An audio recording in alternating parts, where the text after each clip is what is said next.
In this constantly changing world, life and personal values can seem more than a little unstable. Just when you think you have it all figured out, then everything changes. Sometimes life can seem overwhelming. Well, the good news is you can change your life. You have within you the power to learn how to flow with the changes and smooth out the bumps of life. You can experience the joy, peace, health, and abundance you deserve. You were created to be happy and productive. That urge to grow and express yourself was put there for a reason.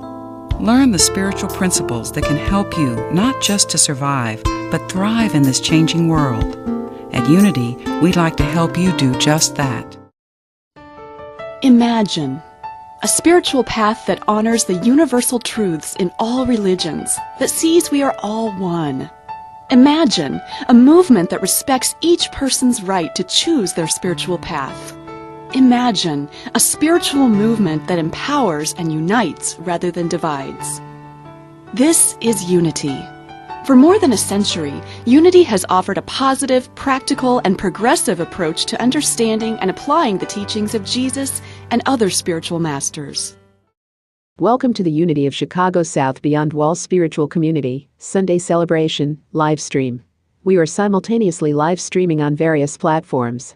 Previous celebrations are available on YouTube at Unity OCS. Thank you for bringing your consciousness to this space.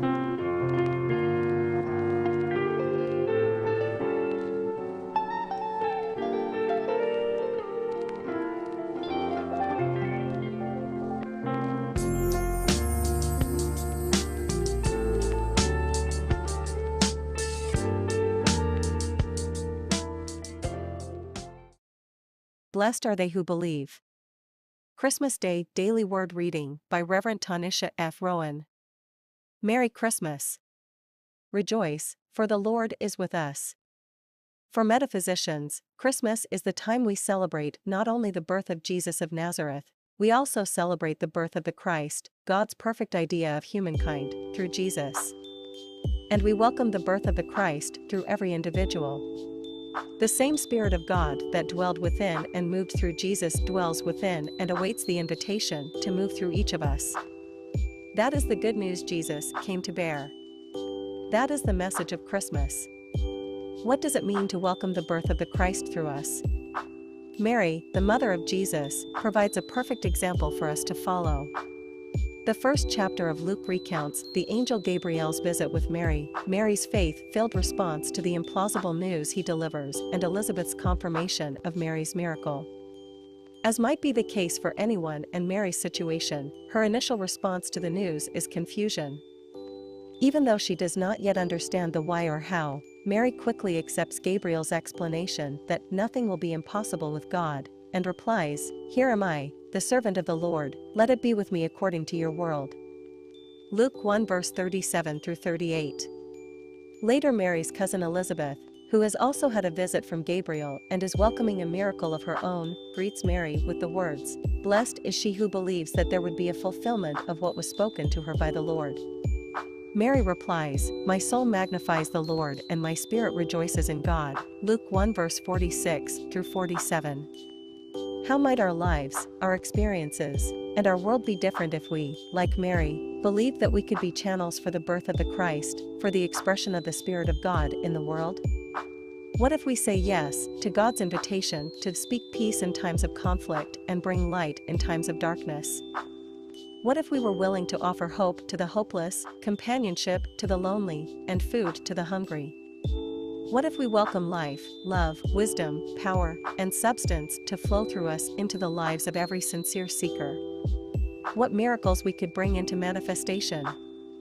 This Christmas, we who believe give thanks for the fulfillment of the promise of God. We give thanks for the birth of our way shower Jesus the Christ, and we welcome the birth of the Christ through us. Blessed is she who believed that there would be a fulfillment of what was spoken to her by the Lord. Luke 1 verse 45.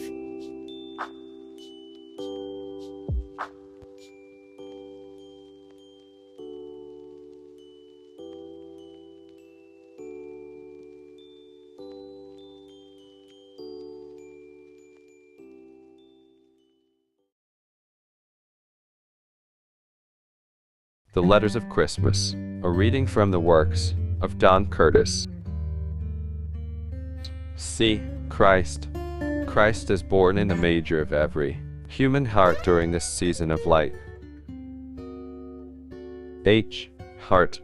Our heart is prepared for the birth of the Christ as we become still and receptive to the truth. Our renewal. We are reborn as the Christ is born. Life is never again the same to those who know him. I. Infinite. There is no limit to the scope of our understanding and experience as we follow our star. S. Spirit. The power which knows itself is the power which flows through our consciousness. T. Truth. Our inner wise man follow the star across the desert places of error to the oasis of true understanding. M. Mind. Noble thoughts, inspiring ideas, and worthy purposes fill our mind to overflowing. A. Angels. The heavenly host sings out the glad tidings of great joy and peace within our heart. S. Soul. The gift is given. The light of eternal life forever illuminates each individual living soul. And so it is. Namaste.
This is a unique journey of the human life force. Life is a combination of chemistry, physics, variation of matter, plasma, and spirit energies created by the pure love of God consciousness, with option of change only relative to the articulation of the human concept of oneness. Life is inclusive of world among worlds. We are humans seeded eons ago. We continue to seed and create with the availability of utilizing pure love to thread our thoughts and endeavors.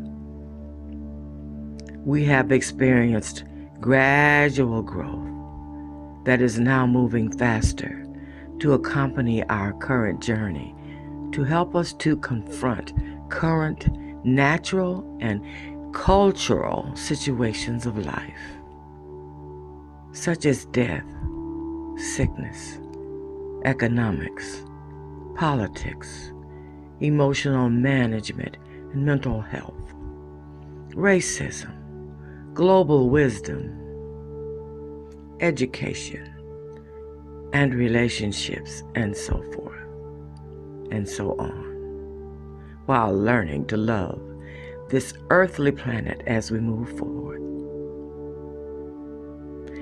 Therefore, we have miles to go before we actually see. All that we encounter is placed in our lives based on the condition of thought, intent, and exploration of self-love.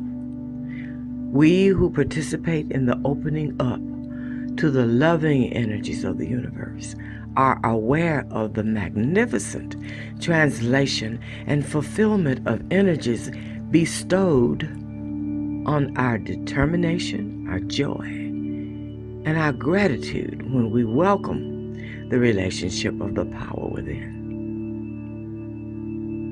This knowing invites us to confront any segment of life and learn to live and create more life.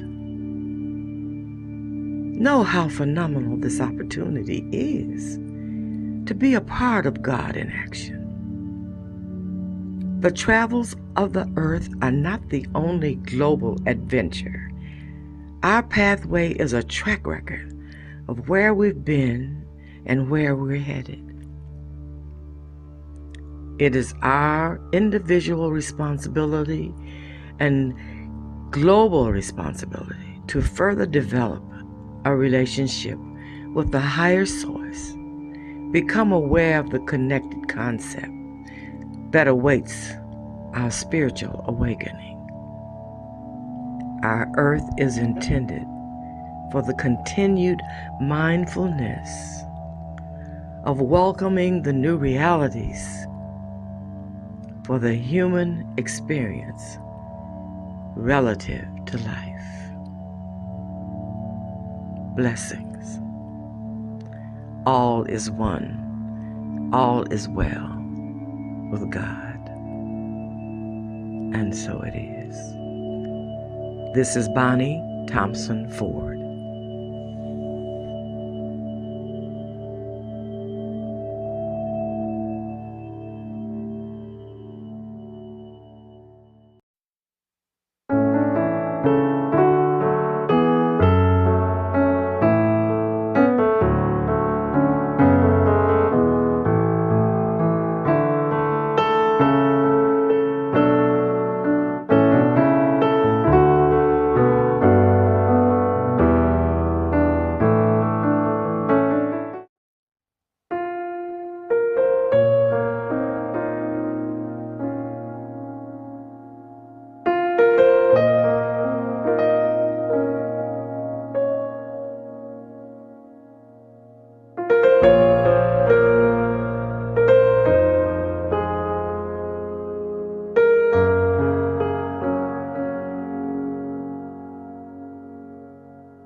Thank you in advance for supporting the Unity of Chicago South spiritual community mission to provide the message, Be Better to Do Better, with the financial support you contribute.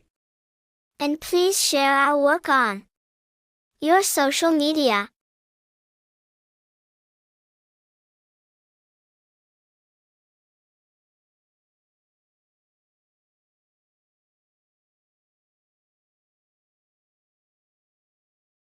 Greetings and welcome to the wonders that exist only in this moment.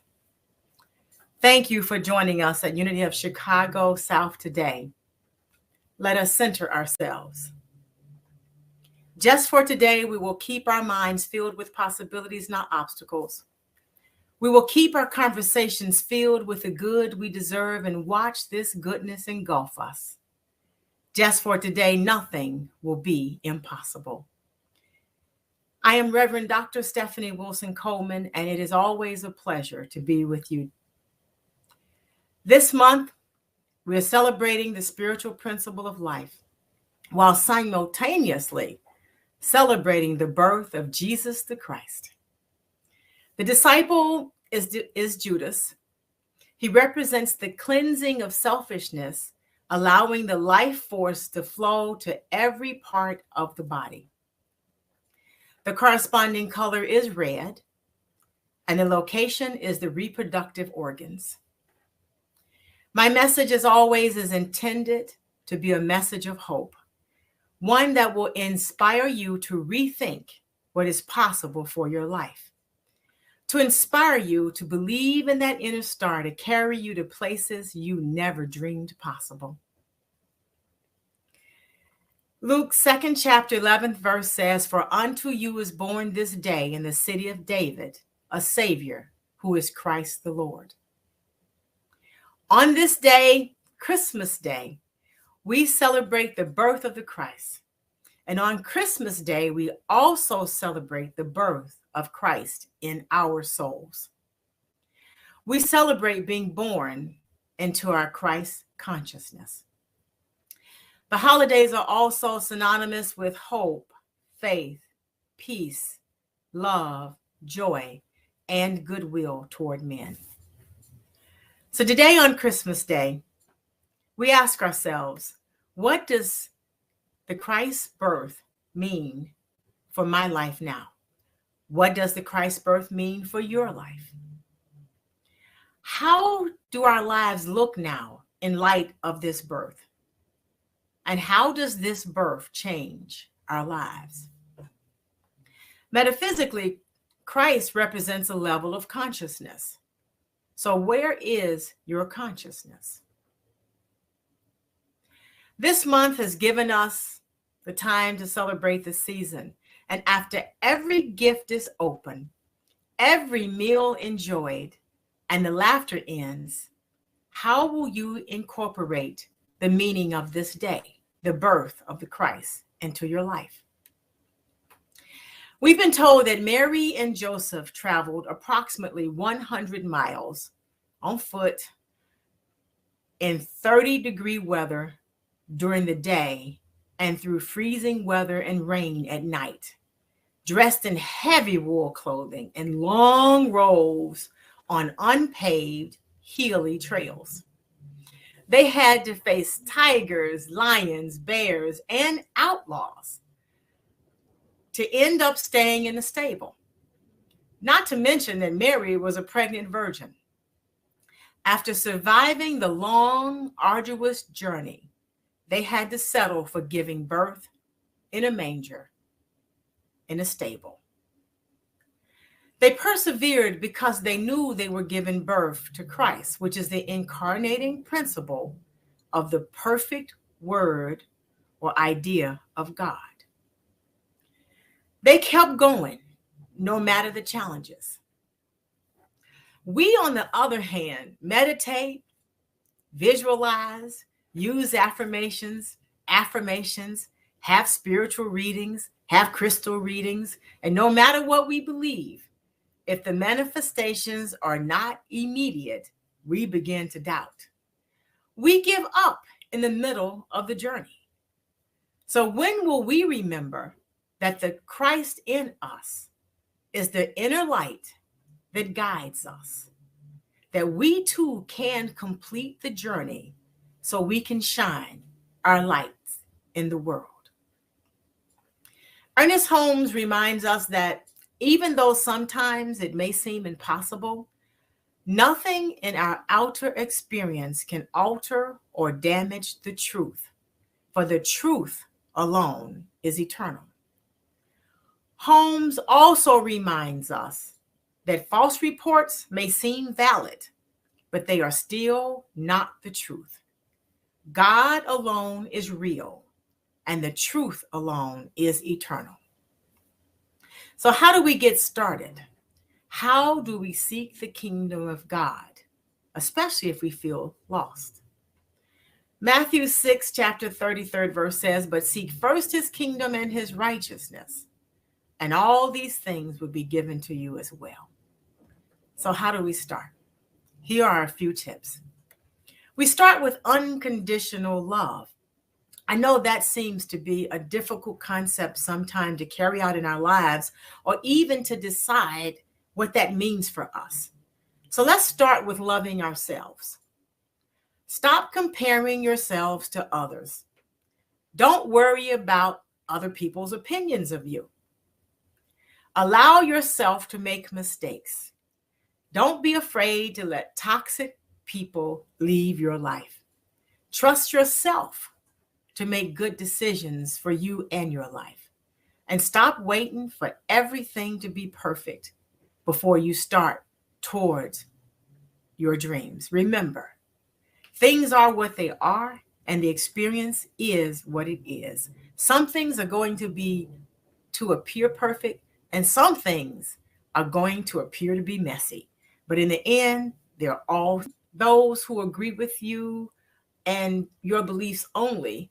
Try encouraging other people who don't necessarily agree with you or your beliefs.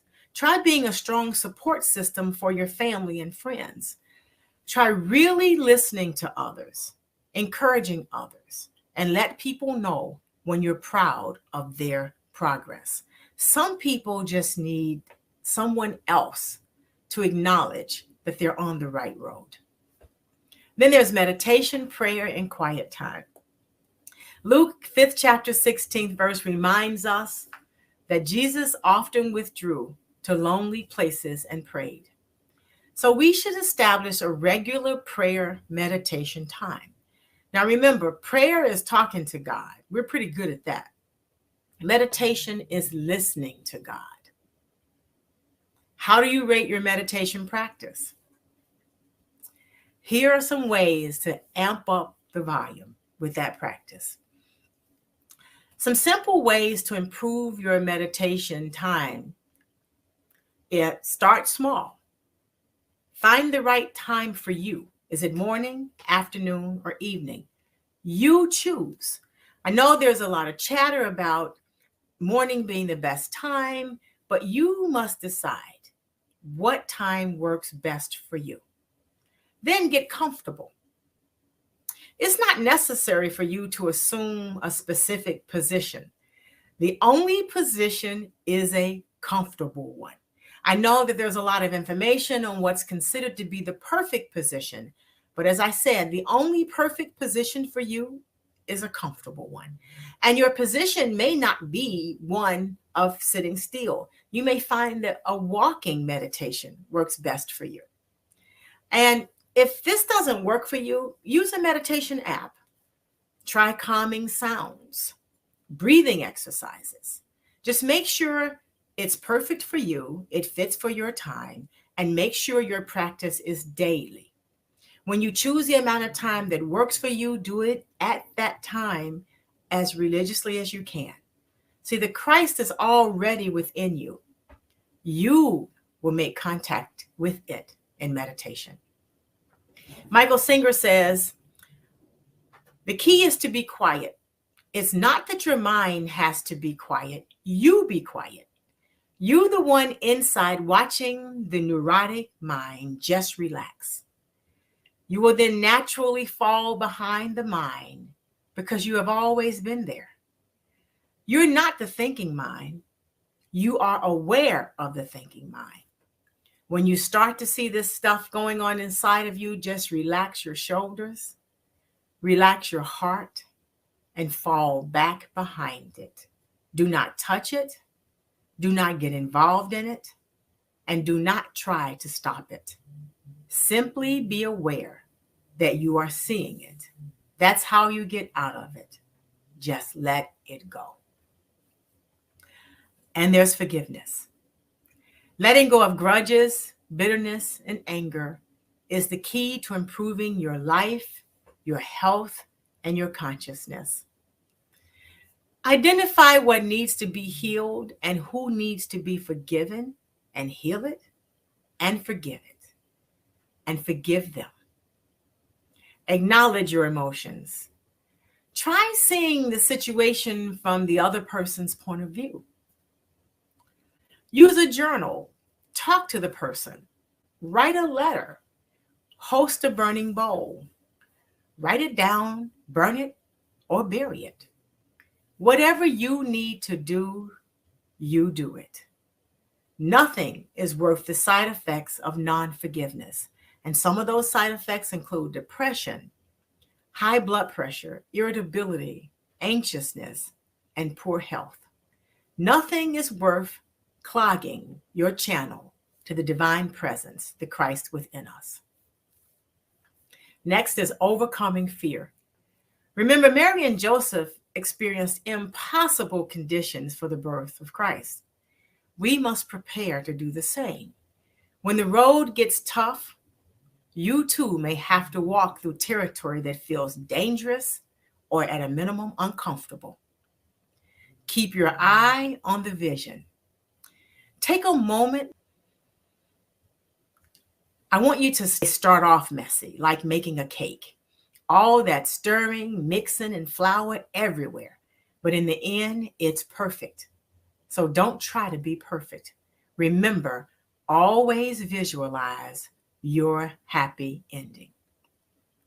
If you find yourself being one of those people who just have to imagine and think about the worst, then let's try imaging the worst. Ask yourself, what's the worst that can happen? Then analyze your fears into probable and not probable categories. This will chase the fear away and replace it with a sense of wonder and overcoming. Remember, the truth cannot be altered by an external experience. So never let a good crisis go to waste. For a crisis is an opportunity to do the things that you thought you could not have done before. It's been proven that difficult roads lead to deep personal transformations. But however, if you find yourself still stuck here, I want you to set a timer for 5 minutes. I want you to complain or do whatever it is you need to do about what shoulda, woulda, could have been done for 5 minutes. And then I want you to acknowledge that you can't change that. It happened. So what do you do next? Because it is in this present where your point of power lies. So it's time for us to amp up our consciousness. Go tell it on the mountain, over the hills and everywhere. Go tell it on the mountain that the Christ consciousness is born. Shine your light and let the whole world see the glory of the newborn consciousness within you and me. Let us become still.